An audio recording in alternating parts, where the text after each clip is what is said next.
The first half, of course, Atlanta controlled. The second half was completely dominated by the Washington Commanders. Completely. That was the only drive to even talk about with the Atlanta's offense in the second half was to tie it. It was long drive by the Commanders and stay on the field forever. The Falcons couldn't get off the field to start the half. Then it was 3 and out by Atlanta. Then it was another long drive by the Commanders for a touchdown. 14-play, 70-yard drive in 7 minutes. Their first drive was 7 minutes and 47 seconds. So we're getting in there like we're going past 15 minutes of total clock time there. Then I think Atlanta gets the ball back and maybe goes 5 and out. And then because another long drive where there was a touchdown called back by the Commanders, and then they settled for the field goal, right? So I was almost amazed, and Michael Penix, to your point with him a little bit, is just that, man, they haven't had anything going. They did nothing in the second half, and then you're like, damn, can he really go down the field right here and score after just actually doing jack diddly squat? He did, made the big throws like you talked about, and gave us an exciting finish, certainly. But it did feel like the Commanders were the better team to me. I will say that, even though it was there to be stolen by the Atlanta Falcons when it was all said and done. Well, they were down 10 points, 17-7, and the Commanders just systematically in that second half took charge of the game. In all Time ways. of possession in the second half, not including overtime. Because overtime it was all Commanders for like 8 minutes. Yeah. Not including overtime, 20 minutes and 59 seconds for the Commanders. In the second half, 9 minutes and 1 second for the Falcons. I was on my podcast literally going, can Atlanta get the ball? Because, I'm watching live as I'm talking, and I'm going, it's incredible. It's incredibly mature how Washington plays, and the fact that they have a quarterback that's a rookie who can go on these, long surgical drives. These are drives I expect, the older veteran, I've been around the league, like Kirk Cousins type drives. Right. And Jayden Daniels is just 5 and 6 and 8 and 5. And then, oh, wait, nobody's open here. Okay, now it's time to run. And the runs he made, incredible once again. 127 yards, the proper times to scramble, all of that. Yeah, he just continues to impress. Like you said, the end of the first half ended with Penix and Bijan Robinson kind of like, man, Atlanta's controlling this football game. And then the second half, just like we've seen all year, this guy just always has the answer. And he just never buckles under the pressure and stays calm and cool and just brings them right back. But that's what I love about his game. It's look downfield, anybody open, nope, then I'll run. Or he gets forced to run like he did here, and it just happens. But damn, Jayden Daniels is good. Sometimes the stats that get mined from certain circumstances are just kind of kooky and specific. But this one's kooky and specific, but it just shows you how good he is. Yeah. He's the only quarterback in the last 30 years to go 5 for 5 or better with no sacks and 40 or more rushing yards on a single drive. He did it in overtime last night. And I thought they were going to take the full 10 minutes. I did too. I had people asking me, what happens if they run it all the way down to the end and kick a field goal and it's time's up? They win. Game's over. They win. It's over. Yeah, no, exactly right. But it's rare to see a guy play that way. I've said this about the Miami Dolphins, and I think Washington Commanders kind of fit the same way. They're a ball control passing offense, if that makes any sense. They eat up the clock. It's complementary football because they have a lot of ways to hit those 5 and 8 yard completions. He keeps the clock going. It keeps their defense fresh to fly around because their defense isn't super talented, but they got pieces that they can make it happen at certain times and the way Dan Quinn coaches that defensive side of the ball. So that's the great advantage that Jayden Daniels and the Cliff Kingsbury offense is giving them right now. And credit to them. 11-5 first year. What a year.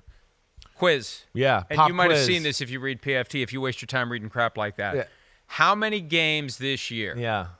In how many games this year? Okay. Has Jayden Daniels thrown a touchdown pass in the final 30 seconds of the game? Wow. Okay. That's good. All right. So, here we are. 16 games in. Yeah. 16 games in. I'm going to say it's been 4. 5. It's 5. 5 times. Do you know the games off the top of your head? Pop quiz. Last night, I just know the number. Yeah. I don't know all the games. Yeah. I know last night, I know the Hail Mary game. Well, and you had the Philadelphia Eagles. That's right. There's another one. Last week. Hold on. Let's go through this real quick. The Giants game, did he do that? No, it wasn't that one. Let me see. I'm going back. The Bengals maybe.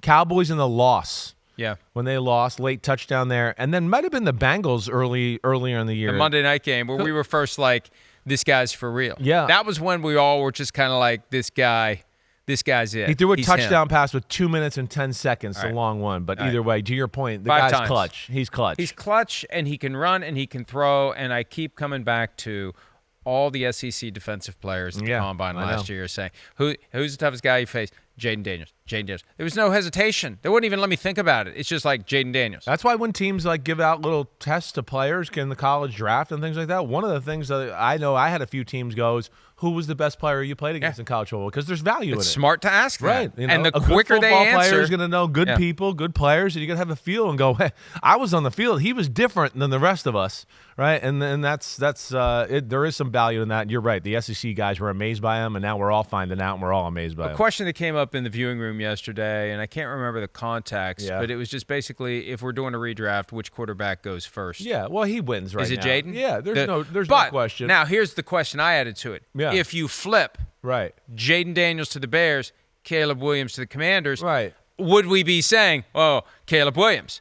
I mean, would he have had the better rookie year? He would know that offense. He just came from it, right? That's the benefit that's kind of gone under the radar for Jayden Daniels, is he's getting to run the same offense he ran in college football. Caleb Williams ran that offense too. He didn't get to do that.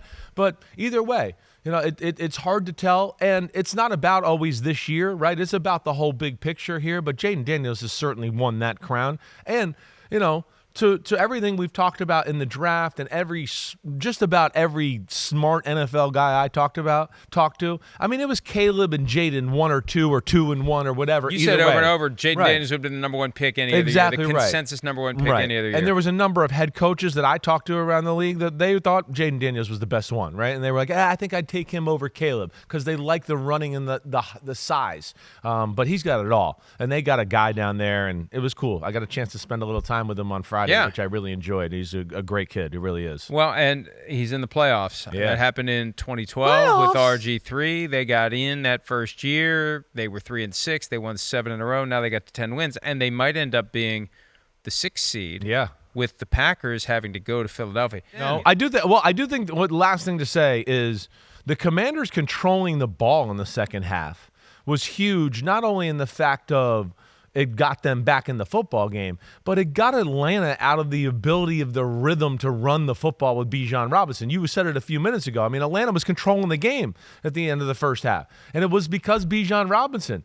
He had 82 yards in the first half. I looked up at one point, and we were like 5 minutes left in the fourth quarter. He had 85 yards.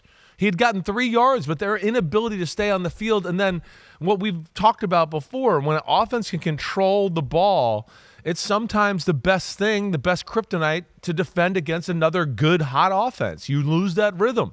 And for a rookie quarterback who hasn't played much, he had to sit there for about an hour between the end of the first half and the time he got the ball in the third quarter. I think that was a big moment, and it certainly helped Dan Quinn and the Commanders' defense out a lot. It really is amazing the way they came back, because at halftime it just felt like, uh-oh. Yeah, they're in trouble. Yeah, they're in trouble, and the Falcons are going to take that division.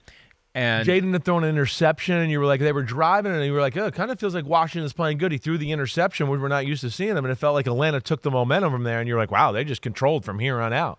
And you wondered if it was going to continue, and Washington did a good job of squashing it. And look, the flip side of it as well, it opens the door for the Buccaneers to beat the Saints this weekend and win the division. Yeah. 4th straight NFC South crown. Wow. If they can pull it off. Impressive. Now, the thing about the Buccaneers, every time it feels like they got it together, they slip. Yeah. This is their opportunity to rectify the losing streaks and the off nights and the weird things that happen, and losing the coin toss to the Falcons in overtime, and the 500-yard passing game from Kirk Cousins, which feels like 500 years ago. Seriously, it does. And this is their chance, and they got what they wanted. Baker Mayfield told me that they were going to go to a local watering hole and watch the game and root for the Commanders, and they probably had a good night. Yeah, they did. They probably had moments of ups and downs and highs and lows. They probably found a few extra water holes with the way the night went. And there was water maybe leaking out of a few holes. Right.